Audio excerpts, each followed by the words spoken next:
All right, so let's keep the party going. We have which expression is equivalent to this x minus 14 multiplied by x minus 2.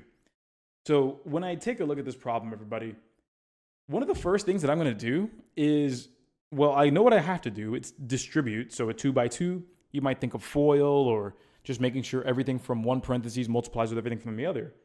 But I'm taking a look at this and I notice that my answer choices are pretty much all the same. I'm taking a look and the main difference seems to be that middle term. I see that we have x squareds all up front. We have 28s all at the end, with one of them being negative. But it really looks like the big differentiator is right here in the middle. So that's going to make me pay real close attention to getting that middle term, which is going to be those two middle pieces of the distribution. Let me show you what that looks like. We have x minus 14, and then we have x minus 2. So remember, everybody, we're going to make sure everything from one part distributes to everything from the other. X times x, that's x squared in the front. Then we have x multiplied by negative 2, and that'll be negative 2 times x. Then we have negative 14 times x, so negative 14x.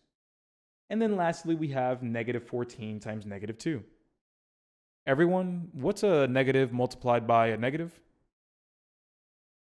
Yeah, multiply a negative times a negative, that's going to end up being a positive. And then 14 times 2, that's going to be 28. So boom, at the end here, plus 28.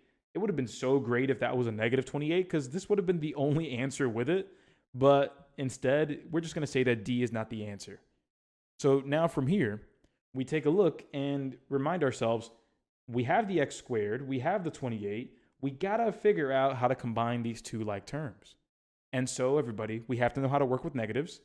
If we're already negative 2 and we go back another 14, where do we end up? That's like saying, hey, take 2 steps back, then another 14 back.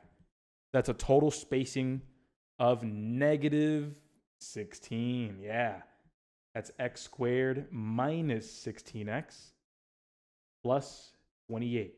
So right here, that's that big step. Knowing how to add, subtract, and multiply between negatives, that is going to come in handy here. The correct answer here is answer choice C.